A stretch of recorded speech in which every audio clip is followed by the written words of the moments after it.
Hey, it's Jen in the workshop today. This week I thought I would do some jewelry design. I saw some really cute earrings at the craft store that were half wood and half resin, basically. And I was like, oh, I wonder if I could recreate that. And since it's October, I decided to make cute little pumpkin pieces. So let's see how it goes. All right. Okay, so the first step was I took just a piece of scrap acrylic and slapped some tape on it and went to engrave and cut out the little pumpkin pieces that I was ultimately going to make molds of and use to turn into earrings.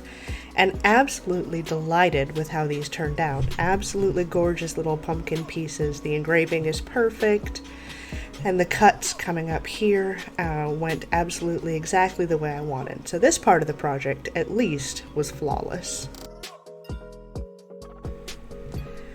Now this next part is where I build the mold box. It is a reused mold box, so you can see it's kind of messy from other projects, but I'm just going to put in some blue tape and stick on our little pieces now that I've weeded the tape off, and then pour silicone over the top.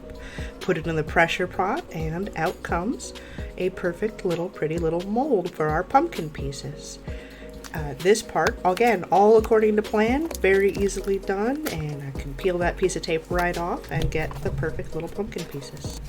This next part is pulling out the spare wood scrap pieces that I keep because they're too big to throw away, and carving literally the exact same files out of wood that we did out of acrylic, only this time with a slit cut through so we could do that half wood, half resin style.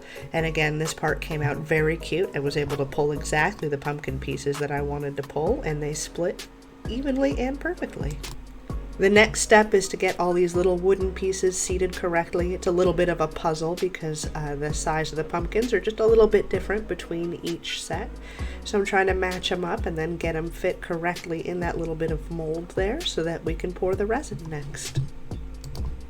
Okay, and first I chose a little bit of black resin with some silver sheen to pour in there, and about halfway through remembered that I wanted to put a little clear resin underneath the wood bits to try to keep down the level of bleed that often happens with these resin projects.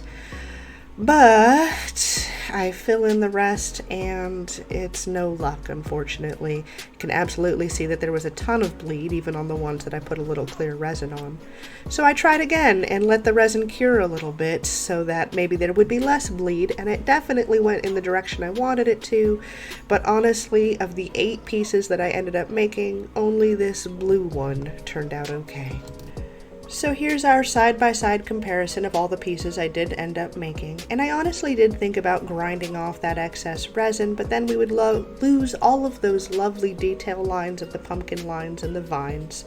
So I did end up doing a little bit of grinding work on these 2 red ones, and of course the blue one that turned out perfect. Well, that did not go as planned. I had much higher hopes it would turn out nicer. I even did it twice in the hopes that the second round would work better, but out of 8 pieces, I got 1 that turned out the way that I meant it to. Now I do wonder if I used liquid latex to seal the wood side, if that would keep the resin off of it, but to be honest, I'm still going to set this project down for now, and if we revisit it later, we can try some new methods. But in the meantime, like, subscribe, ding the bell, stick around. I'm trying to publish a video every week, and I think I'd like to do a giveaway of these earrings. I did kind of repair some so they'd look a little bit nicer. So comment down below your favorite thing about Halloween and I'll announce a winner in the next video, alright? In the meantime, take your meds, and if we make nothing else, I think we can make it to the end of the day. If not, at least to the end of this video, alright? Bye!